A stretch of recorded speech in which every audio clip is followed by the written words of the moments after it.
How is this even possible? So hey guys and welcome back to Simple Cubing.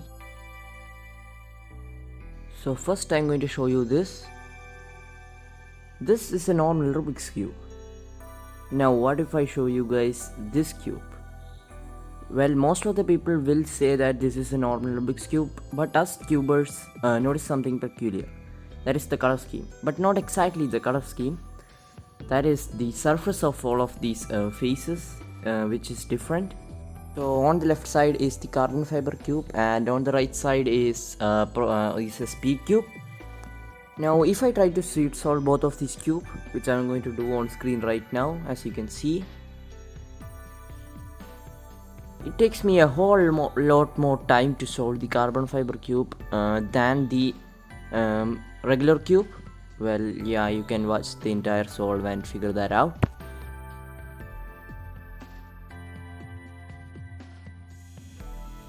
Now what is it that makes solving the carbon fiber cube more difficult than the regular cube?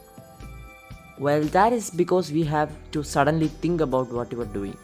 So if you are speed cuber and you are solving really fast, by the way, I put this in the thumbnail. If you have seen that, you may have figured that out by now. Now the thing which makes solving the regular 3x3 more easier than the carbon fiber one is that we have developed a specific habit for the regular 3x3. So we use different patterns to recognize the PLL or F12. Now what is this muscle we have trained? Now it's the same muscle that we use to type or write something with a pen. Now the muscle we use is known as implicit memory.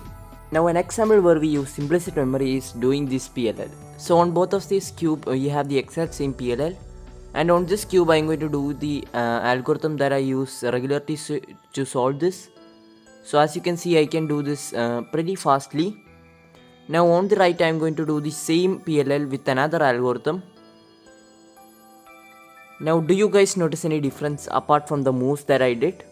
Well, I am pretty slow at this one, whereas I am pretty fast on the other one. So that is because on the right one, the algorithm I am familiar with. So whenever I get a specific pattern that helps me recognize that is this PLL, then the algorithm just fires out of my hand. But on the left one I have to think about it and then solve. Now earlier when I said we speed cubers use a memory called implicit memory, you may commonly know it as muscle memory. Now you guys might be asking me this question: hey, simple cubing, this is cool and all, but how is this going to help us get faster? Well, did I say earlier that this is one of the most important skill you need as a cuber? Now it's going to be the second part of the video in which I'm going to tell you guys how you can train this so-called muscle memory.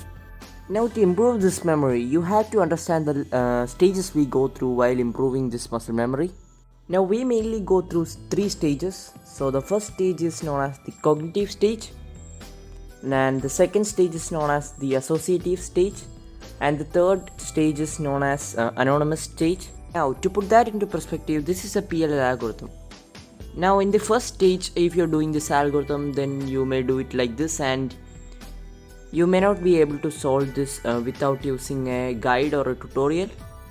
So that will look something like this, maybe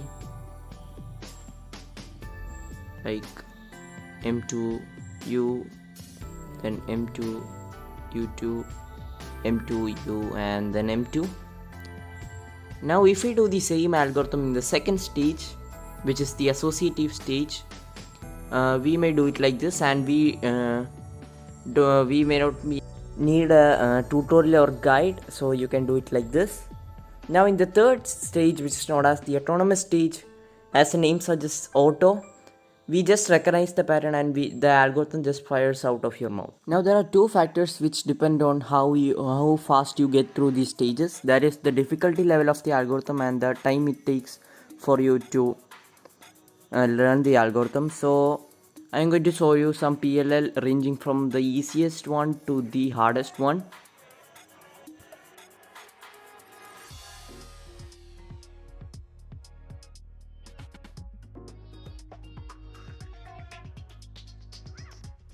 We have gotten this far into the video and I still haven't talked about how you can improve this memory. So I'm giving you guys a task. So can you guys figure what the important step is to improve your muscle memory just by watching this?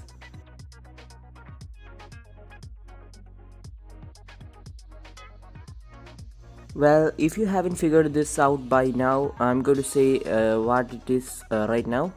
So, have you ever heard of the saying, practice makes perfect? Well, that saying truly applies to cubing. So, that's pretty much it for this video. So, if you liked any part of this video, please subscribe, and if you didn't, still subscribe. So, like, we need subscribers. So, I guess I'll see you guys in the next one. Ciao, guys.